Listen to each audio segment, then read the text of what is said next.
క్రీస్తునందు ప్రియమైన దేవుని బిడ్డలారా, ఈ దినము జూలై 13వ తేదీ లేఖన భాగము అపోస్తల కార్యములు 17వ అధ్యాయము 16 నుండి 34 వచనాల్లో దేవుని యొక్క వాగ్దానము 16వ వచనము. ఏథెన్సులో విగ్రహారాధన చూసి అపోస్తలుడైన పౌలు గారి ఆత్మ పరితాపము పట్టలేకపోయాను, అంటే తట్టుకోలేకపోయినది. అక్కడ చూసిన విగ్రహారాధన, విగ్రహాలు పెట్టటము, ప్రతి ఒక్క రెక్కల కలిగిన 4 జంతువులు, ప్రాకు పురుగులు, లోకములో ఏది ఉన్నా సరే దాన్ని దేవుడిగా మార్చేశారు. చివరిగా ఒక బలిపీఠం మీద తెలియబడని దేవుడికి అని రాయబడింది. ఆ మాటను పట్టుకొని అపోస్తలుడైన పౌలు గారు, ఆ తెలియబడని దేవుడు ఎవరో కాదు, యేసు ప్రభువారే. మానవాళి కోసం జన్మించి, మానవాళి కోసం రక్తం చిందించి, ఆయన పునరుద్ధానం పొందాడు. ఆయన యందు విశ్వాసం ఉంచినట్లయితే మీకు రక్షణ ఉంటుందని చెప్పాడు. అయితే వాళ్ళు విశ్వాసం కొంతమంది ఉంచారు, కొంతమంది ఉంచలేదు. అవునండి, అపోస్తలుడైన పౌలు గారు అపోస్తల కార్యం 16వ అధ్యాయం 18వ వచనంలో, పుతోను దెయ్యం పట్టిన చిన్నది మాటి మాటికి మరి వచ్చి, వీరు దేవుని దాసులు, సర్వోన్నతమైన దేవుని దాసులు, వీరు మీకు రక్షణ మార్గాన్ని ప్రకటిస్తారంటే తట్టుకోలేక ఆమెలో ఉన్న దురాత్మను మరి యేసు నామములో ఆజ్ఞాపించి వదిలించాడు. అవును, విగ్రహారాధన చేస్తున్న వాళ్ళని చూసి, లేకపోతే తప్పిపోయిన వాళ్ళని చూసి దేవుడు తట్టుకోలేక తన యొక్క బిడ్డల్ని మన యుద్ధకు పంపుతాడు. ఈ విధంగా వాక్యం ద్వారా కూడా దేవుడు నీ దగ్గరికి పంపిస్తున్నాడు. ఏమిటయ్యా అంటే, ఆత్మ తట్టుకోలేకపోతుంది, నీ ఆత్మ రక్షించబడాలి, నువ్వు పాతాళానికి పోకూడదని దేవుని యొక్క చిత్తం. విశ్వసించు, నమ్ము. నశించుతున్న వారికి సిలువను గూర్చిన వార్త ఎరితనమే కానీ రక్షింపబడుతున్న మనకి దేవుని యొక్క శక్తి. హల్లెలూయా. ఒప్పుకోవలసిన పాపాన్ని చూస్తే 32వ వచనము, పునరుద్ధానం లేదు అని అపహాస్యం చేశారు. ఏథెన్స్ పట్టణములో అపోస్తలుడైన పౌలు గారు అరియోగొప్ప అనే ఒక రచ్చబండ లాంటిది. అక్కడ ఎప్పుడు చూసినా క్రొత్త విషయాలు. ఇప్పుడు సెల్ ఫోన్లు కూడా ఎక్కువ మంది కొత్త ఏవో తెలుసుకోవాలనుకుంటారు, చివరికి దానికి బానిసైపోతున్నారు. వారు కూడా ఎప్పుడు కొత్త విషయాలు. పునరుద్ధానం గురించి చెప్పాడు, చనిపోయిన తర్వాత జీవితాన్ని గురించి చెప్పాడు. చనిపోయిన తర్వాత జీవితం లేకపోతే యేసుప్రభువుని నమ్మటం వ్యర్థమండి. యేసుప్రభువు వారు ఏ విధంగా తిరిగి లేచాడో, ఆయన సమాధి ఇప్పటికి కూడా ఖాళీగా ఉంది. ఇప్పటికి కూడా తెరిచిన సమాధి ఉన్నది ఒక్క యేసుప్రభువు వారు. అలాగనే మనం కూడా తిరిగి లేస్తాము అని నమ్మాలి, విశ్వసించాలి. అయితే ఆనాటి ఏథెన్స్ పట్టణస్తులు అపహాస్యం చేశారు.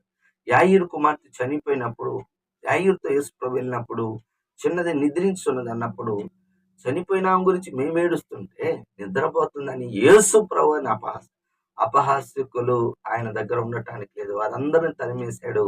యాయీరు కుమార్తెను బ్రతికించినట్లుగా మనకి పునరుద్ధానం ఉంది. చనిపోయిన తిరిగి లేచిన, మరి గాలి మట్టిలో మట్టి అయితే మరి యాయీరు కుమార్తె ఎక్కడికి వెళ్ళింది? ఆ గుర్తుపెట్టుకొని ఆమెను తిరిగి బతికించాడు. చనిపోయిన వారిని ముగ్గురిని యేసుప్రభువు తిరిగి లేపాడు. అంటే మరణం మీద జయం ఉంది అని, పునరుద్ధానం జీవం ఆయనే. గుర్తుపెట్టుకోండి. ఆ విధంగా పునరుద్ధానం లేదని అనగా, చాలా మంది చర్చికి వచ్చినా కానీ చనిపోయిన తర్వాత ప్రభు దగ్గరికి వెళ్తామంటే మరి భయపడిపోతున్నారు. వెళ్ళమని.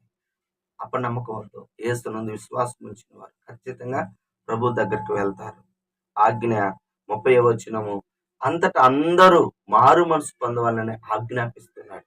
మారు మనసు అనేది ఆజ్ఞ. యేసు ప్రభువు మత్తయి 4:17లో మరి పరలోక రాజ్యము సమీపించింది, మారు మనసు పొందండి అని చెప్తున్నాడు. మన మనసు మార్చుకోవాలి. అంటే ఒక మార్గంలో వెళ్తున్నప్పుడు ఆ మార్గాన్ని తిరిగి యేసు మార్గంలోకి రావడం. Turn to the God, turn to the Jesus. Yesu వైపు తిరగటమే మారు మనసు. గుర్తుపెట్టుకోండి, యేసు ప్రభు వారు మారు మనసు పొందమని చెప్తున్నారు. అంటే ఈ మైండ్కి దాదాపు 30,000 నుంచి 60,000 ఆలోచనలు వస్తాయి మానవుడికి. ప్రతి ఆలోచన గమనించండి, దేవుడికి వ్యతిరేకమైతే, దురాలోచన అయితే దాని ద్వారా మనం నశిస్తాం. కానీ మన మనసు మార్చుకోవాలి. మత్తయి సువార్త 20వ అధ్యాయంలో ఒక తండ్రికి 2 కుమారులు ఉన్నారు. తాను దేశానికి వెళ్తూ తండ్రి వచ్చి మొదటి వాడితో అంటున్నాడు, ద్రాక్ష తోటలో నేడు నువ్వు పనికిల్లు అంటే నేను వెళ్ళను అన్నాడు. రెండో వాడి దగ్గరకు వస్తే నేను వెళ్తాను అన్నాడు.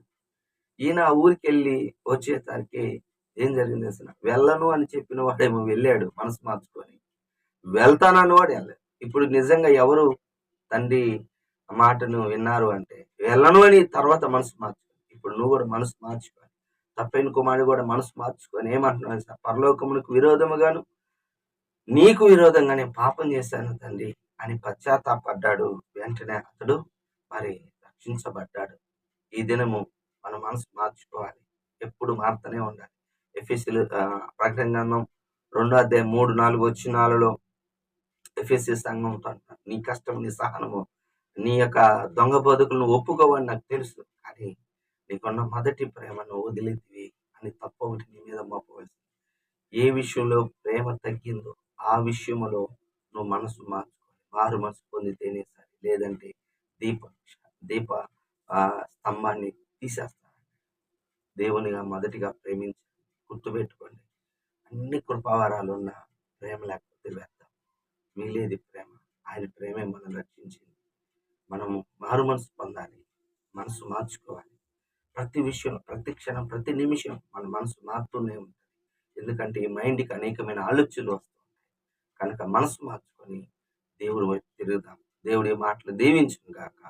ఆమె ప్రార్థన చేసుకుందాం.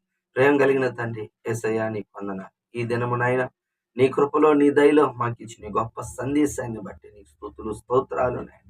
ఆత్మ పరితాపం పట్టలేక పౌలు గారు నాయన మరి ఏథెన్స్ పట్టణ స్వార్థను ప్రకటించారు నాయన. పునరుద్ధానము లేదంటున్నారు, ఉంది నాయన. మేము నమ్మే వాళ్ళంగా దయచేయండి. అందరూ మారు మనసు పొందాలి. మీరు యేసుక్రీస్తు అందరికి ప్రభువు నాయన. నేను నమ్ముకొని ఆ దైవ రాజ్యానికి సిద్ధపడే వాళ్ళంగా దయచేయండి. వింటున్న బిడ్డల్లో కార్యము జరిగించండి. వాళ్ళ అవసర తక్కలో తీర్చమని, మహిమను తెచ్చుకోమని యేసు నామములో ప్రార్థిస్తున్నాను తండ్రి. ఆమేన్. తండ్రి యొక్క ప్రేమ, కుమారుని యొక్క కృప, పరిశుద్ధాత్మ దీవెన సదాకాలం మనందరూ తోడుగా ఉండును గాక. ఆమేన్. హల్లెలూయా. దేవుడు మిమ్మల్ని దీవించును గాక. ఆమేన్.